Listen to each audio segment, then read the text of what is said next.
আমরা অনেক দুঃখ এবং ভারাক্রান্ত মন নিয়ে এখানে এসেছি। আমরা অক্লান্ত পরিশ্রম করছি। পরিবার পরিকল্পনা ডিপার্টমেন্ট গঠিত হওয়ার পর থেকে আমরা অক্লান্ত পরিশ্রম করে আসছি, কিন্তু আমাদের যারা মাঠ কর্মচারী আছি আমরা FWB, API এবং FWA আমাদেরকে আমাদের প্রাপ্য পাওনা, আমাদের ন্যায্য সম্মান এবং অধিকারটুকু আমরা পাচ্ছি না, যার কারণে আমরা এখানে এসেছি। আমরা এতদিন ধরে 26 বছর ধরে চাকরি করছি, কিন্তু আমাদের নিয়োগ বিধিটা সংশোধন হয় নাই। আমাদের পোস্টটা FWA block post, FWB block post, কোনো প্রমোশন নাই। আমরা চাচ্ছি আমাদের সুষ্ঠু সমাধান করে দেখ।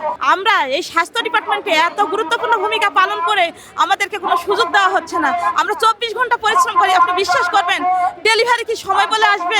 আমরা রাত 2টা 3টা ডেলিভারির সাথে যাই এবং আমাদের সাথে ভিজিটর আমাদের সাথে ডেলিভারি করায়, অথচ আমাদেরকে এই কাজের কোনো মূল্য নাই। আমরা বলতে পারি না, চিৎকার করতে পারি না, আমরা মিথ্যা অভিযোগ আনতে পারি না। আমরা লজ্জায় এসেছি এই জায়গায়। আমরা তো আসিনি এতদিন ধরে। আমরা সরকারের বিরুদ্ধে নয়, কারো বিরুদ্ধে নয়, আমাদের মনের কথা বলার জন্য এসেছি। দয়া করে আমাদের কথাগুলো আমার সরকার শুনবে এবং এটা সঠিক সমাধান দিবে ইনশাল্লাহ, আমি আশা করি। আমরা 24/7 ওই নিয়মে কোয়ার্টারে থেকে সব সময় আমরা রোগীদেরকে সেবা দিয়ে আসছি। গর্ভবতী, প্রসূতি, শিশু, সাধারণ রোগী, কিশোরের সেবা, নর্মাল ডেলিভারি, যাবতীয় কিছু পূরণ করে আসে সরকারকে আমরা দিতেছি। কিন্তু আমাদের একটা দাবি নিয়োগ বিধি। এই নিয়োগ বিধি অবশ্যই মানতে হবে। এই না মানা পর্যন্ত আমরা আমাদের কর্মস্থলে ফিরে যাব না। আপনি কি বলতে পারবেন বাংলাদেশে কোন ডিপার্টমেন্ট আছে যারা 3য় শ্রেণীতে জয়েন করে 4র্থ শ্রেণীর বেতন ভাতা ভোগ করে?